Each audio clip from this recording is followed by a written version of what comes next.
Have you ever thought about what women's rights and environmental issues have in common? At first, they might seem like completely different topics, but ecofeminism shows us that they're actually deeply connected. My name is Reina Cubas. I am a tree hugger. I'm a mom. I'm an LVN by profession. I am currently an LVN BSN student here at CDU. My email address is rn.cubas@gmail.com if you have any questions at the end of this presentation. Let's get to it. What is ecofeminism? Ecofeminism is where gender inequality intersects with environmental crisis. Both come from systems of domination, patriarchy. It indicates what social stigmas need to be removed from nations.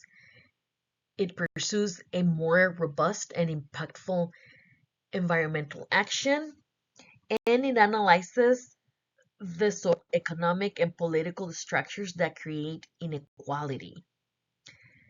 Failure to recognize these intersections between climate change and social issues damages the prospects of finding solutions to either.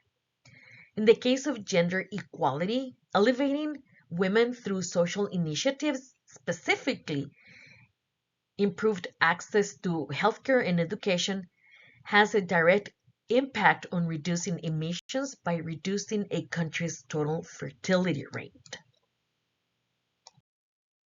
Let's read a little bit about the history of ecofeminism. In 1974, French writer Françoise de Beaune coined the term ecofeminism in her book Feminism or Death. In 1977, Wangari Maathai, who was an environmental and political activist, created the Green Belt movement. In 1980, Wynestra King created a peaceful protest at the Pentagon to create equal rights, social, economic, and reproductive rights for women. It is known by the Women's Pentagon Action.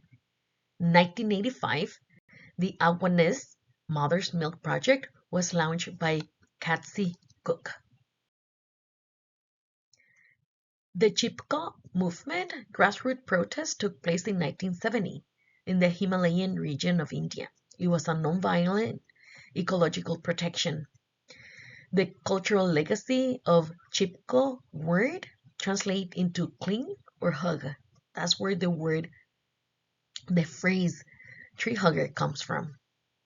I consider myself a tree hugger. Climate change affects everyone, but if it affects women and girls more.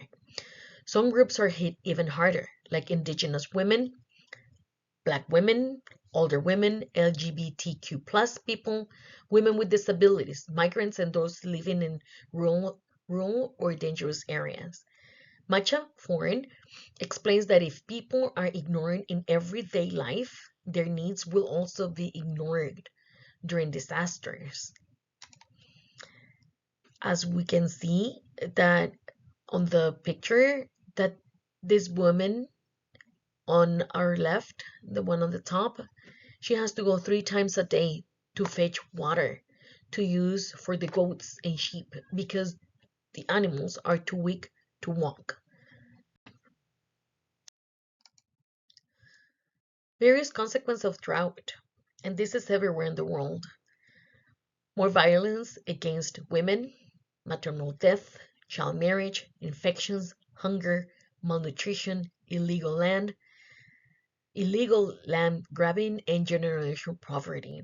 And there's sanitation and hygiene, living conditions, food security, fuel supplies, and school attendance. In many developing countries, women and girls often carry the burden of water and fuel collection and food provision at the same time. In the United States, violence against indigenous women is so widespread that it has its own name: Missing and Murdered Indigenous Women, or MMIW. Many of these cases are linked to the presence of extractive industries like oil and gas development near tribal lands. A 26 federal study found that 84% of American Indian and Alaska Native women have experienced violence in their lifetime, with more than half reporting sexual violence. This picture right here really made me think about of how many times I don't want to get up from my desk because I'm too busy or I have patients to attend, and this is just to go get water. This picture right here of this woman, it seems to be an elderly woman. As you can see, she has to walk. Um, that looks like probably like about 2 miles, and we don't know how far she's been walking in order to find water. She has to come back. She has to find the water, which most likely is not clean, is dirty, and then she has to go back to her place of living with those 3 jugs on her back. And that seems to be probably like 100 and something degrees because this is in Kenya. And as we know, this is a very, very hot country.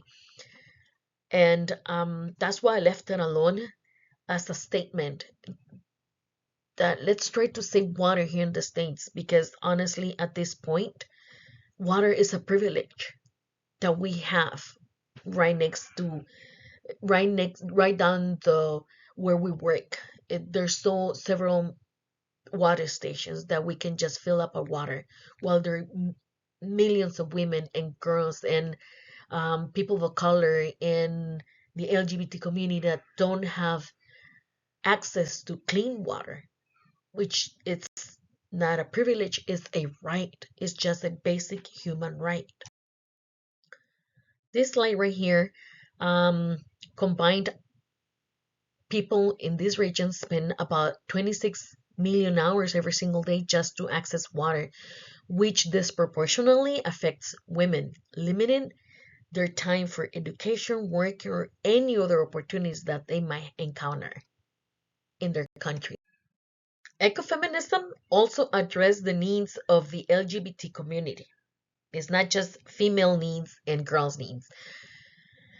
A lot of cultures and societies blame people of diverse for causing disasters because their sexual orientation and expressions are seen as sins that make the gods angry and unleash natural disasters.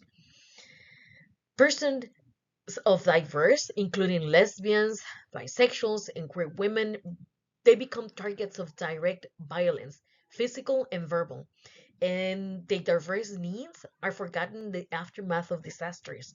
If you're invisible in everyday life, your needs will not be thought of, let alone addressed in crisis situation.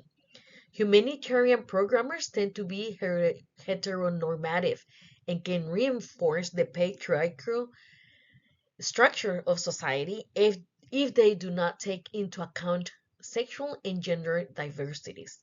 For instance, if you're a woman, you have a husband and children, you get access to relief structures as a family. But if you're a lesbian couple, you don't get recognized as a family and are deprived of such assistance. In disaster settings, women are a lot more vulnerable to gender-based violence, harassment, and rape. And that vulnerability is aggravated for lesbian and bisexual women. They're not recognized as a part of the village community and not accepted as equals. So not only they're discriminated based on their gender, but they're also harassed on the basis of their sexual orientation, and they do not have any mechanism in place to protect them. The UN, Organization for Women, have noticed the problems or what they call the situation, and they have come out with sustainable solutions. As we see on this slide, the situation or the problem is that greenhouse emitting fossil fuels remain primarily energy sources. Women bear the burden of energy poverty. The solution or the response, the UN Women and UN Environment have joined forces under a global program for women to become entrepreneurs for sustainable energy.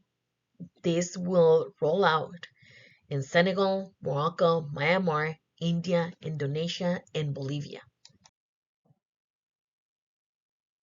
A second problem is the gender responsive action. The situation, parts of Africa and Western Asia are confronting a humanitarian crisis brought by drought, as we mentioned before.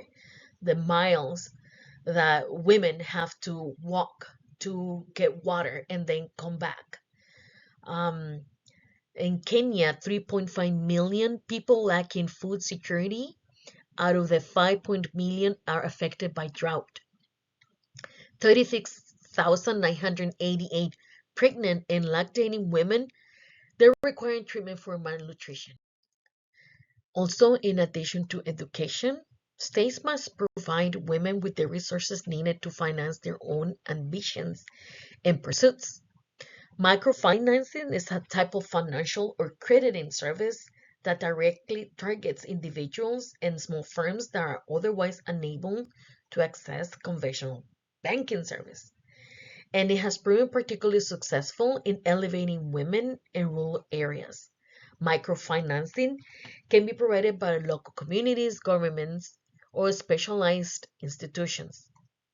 By empowering women and granting them equitable access to critical services, countries can improve their economies, improve the efficiency of their economic and material output, and markedly reduce their emissions. Elevating women to actively participate in environmental policy making at all levels also allows for a more determined and proportionate political voice, which women, we don't have that. We don't have it here in the States. We don't have it anywhere else in the world yet. Why women are key to climate change? Women are environmental stewards, women are the backbone of resilience, and women are agents of change. For example, indigenous women are leaders in protecting the environment. They use traditional knowledge to care for the land, like saving different kinds of crops and seeds, protecting bees, using natural farming methods, and keeping our forest safe. But women often have less access to things like land, money, education, and the technology. If women had the same resources as men, farms could grow more food and help reduce the need to cut down forests, which causes climate change. After disaster, women usually take care of the sick, support families, and help rebuild communities.